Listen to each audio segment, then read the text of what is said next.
You hear about it all the time, right? That quantum computers are going to change everything we know. But what's taking so long?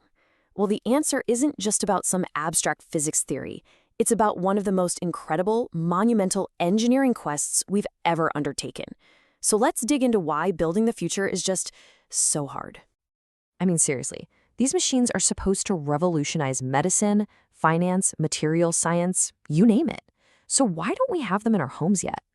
Well, the real reason lies in a fundamental conflict right at the very heart of the quantum world. And that conflict, that central hurdle, is this constant battle between the absolutely mind-blowing potential of quantum mechanics and the almost unbelievable fragility of a quantum state. It's a tug of war between immense power and extreme instability. Think of it like this. The computer or phone you're on right now uses bits. They're basically like light switches. They're either on or they're off. Simple, reliable, stable.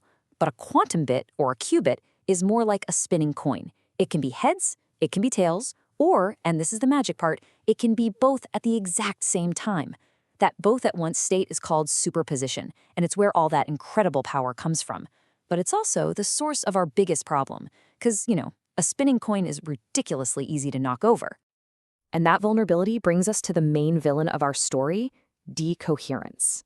It's a fancy word for a really simple but totally devastating idea. Any tiny little disturbance, a stray vibration, a tiny change in temperature, a bit of electrical noise, can knock that spinning coin over. The moment that happens, the qubit loses all its quantum magic. It collapses into a plain old on or off, and the information it was holding is just gone. Poof. So, to fight this constant threat of decoherence, scientists and engineers are trying all sorts of different ways to build a stable qubit. And this isn't a one-size-fits-all kind of problem. It's more like a race, with several different teams taking wildly different approaches to get to the finish line. And get this, there is no single best way to build a quantum computer, at least not yet. Every single approach is a high-stakes gamble, where you're trading one incredible advantage for a really significant, and sometimes a total show-stopping weakness.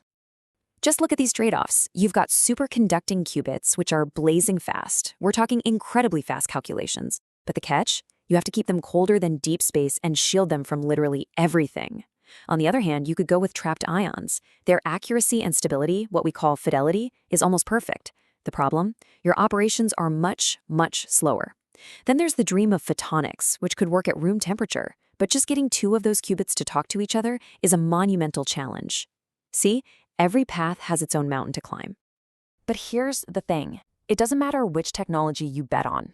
There's a set of universal challenges, a gauntlet of obstacles that every single quantum computer, no matter how it's built, has to face.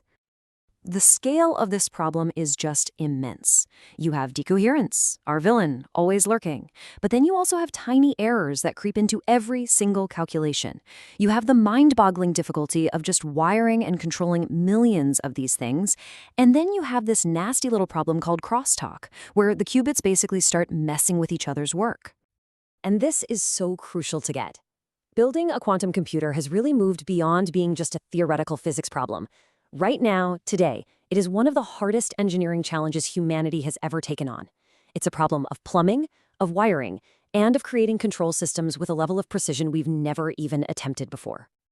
Let's zoom in on that crosstalk idea for a second. Imagine you're trying to whisper a secret to one person in a really crowded room, but the person right next to them overhears a little bit and gets the message all wrong. That's crosstalk. When you try to send a command to just one single qubit, you can accidentally nudge its neighbors, and that can set off a whole cascade of errors through your entire calculation. Okay, so with all of these problems constantly trying to wreck your work, how does anyone get a quantum computer to do anything at all? Well, the answer is through constant active management. You literally have to tame the chaos in real time. Running a quantum computation isn't like hitting play on a song and just walking away. It's more like a really intense three-step dance. First, you're zapping the qubits with these perfectly shaped microwave pulses to control them. At the same time, second, you're constantly retuning and recalibrating the entire system because it naturally drifts out of alignment. And third, you're actively running these little error-checking routines to find and fix the noise that you know is going to creep in. It's a continuous high-wire balancing act. So why should we care about all these nitty-gritty physical hardware problems? Because they directly, and I mean directly, dictate the future of what quantum computers will ever be able to do. It's like one source put it perfectly. Knowledge of hardware informs realistic quantum algorithm development. What that really means is that all the amazing, world-changing software that we dream about, well, it has to be designed for the messy, noisy, imperfect hardware that we can actually build today. This means the software developers and the hardware engineers have to be working hand in hand, always. You could write the most brilliant quantum algorithm in the world, but it's totally useless if it needs a level of qubit stability that is physically impossible to build. The hardware literally defines the playground that the software gets to play in. And all of this leaves us with a really fascinating chicken and egg kind of question, doesn't it? Will that perfect, revolutionary quantum software have to wait for someone to finally build the perfect quantum hardware? Or will a breakthrough in software design be the very thing that forces us to invent the hardware needed to run it? The answer to that is going to define the next chapter of this incredible journey.